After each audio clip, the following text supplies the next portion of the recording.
We are in the middle of March Madness, and so far, there really hasn't been that much madness. Sure, there's been some upsets, but no crazy half-court buzzer beaters. All the one seeds are still alive. The only madness I've seen so far was the madness on Twitter over the madness Tom Izzo had for one of his players during a timeout. And this is still in that same huddle here. The little lunge there by Izzo. Other than that, the most exciting thing that's happened so far in the tournament was yesterday when Duke almost lost to a guy named Taco. Now, I'm no college basketball expert, but I am a sports expert, and this tournament isn't just your normal tournament. This is one of those tournaments when there's an elephant on the bracket. I mean, we're not sitting here wondering who's going to win the tournament, who's going to win the tournament.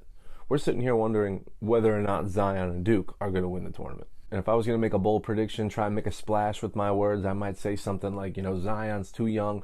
He's not mature enough to win a championship. He's not going to get it done. But really, that would just be me abandoning my only two brackets that I have. So no, I'm not going to say that. Yeah, Zion and Duke are going to get it done. It would really just be a disservice to the college basketball sport if we don't get UNC versus Duke one more time in the championship. In other news, not related to sports, but somewhat on the topic of madness, the Mueller investigation has finally concluded. And a guy who's not really that big into politics, comparing it to sports terminology, I'm pretty sure this is how it went down. Trump legally winning the election without colluding with Russia is the equivalent of a catch in the NFL.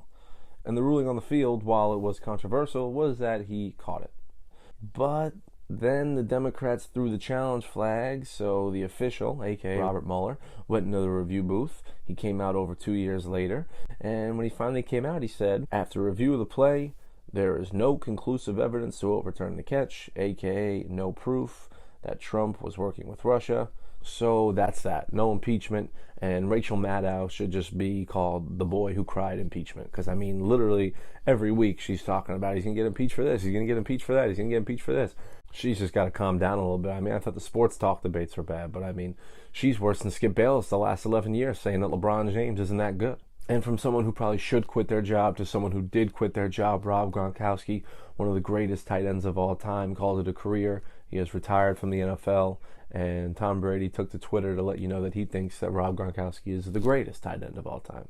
Can't really debate with Tom Brady there saying Gronkowski's the greatest tight end of all time. Takes a GOAT to know a GOAT. He just brought a certain dominance position that the league has never seen before. And people all over the sports world are asking, what's Gronk going to do next? Is he going to be an action star? Is he going to be a WWE wrestler? And my idea is a little different. I don't know if this is going to happen, but I'd love to see Gronk write a memoir. The Gronk writing a book? You kidding me? He's probably got some killer stories. From Super Bowl celebrations with Brady and Belichick, to fighting at WrestleMania, to banging porn stars. I don't read much. I try to stay as far away from the written word as possible. But if Gronk was to come out with a tell-all, I might have to get myself a copy.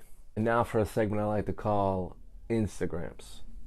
Here we have your typical sexy Instagram model on a beach posing for some Insta likes. And then bam!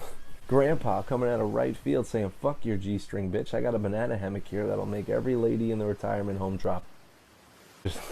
Just let that be a lesson, all you sexy ladies out there that are trying to flex for the gram. You can't be going to a public beach. You either got to be invited to a Dan Balzerian yacht party, or you could just go to a private island in the Bahamas where you shoot the world's most illegal commercial and technically commit fraud.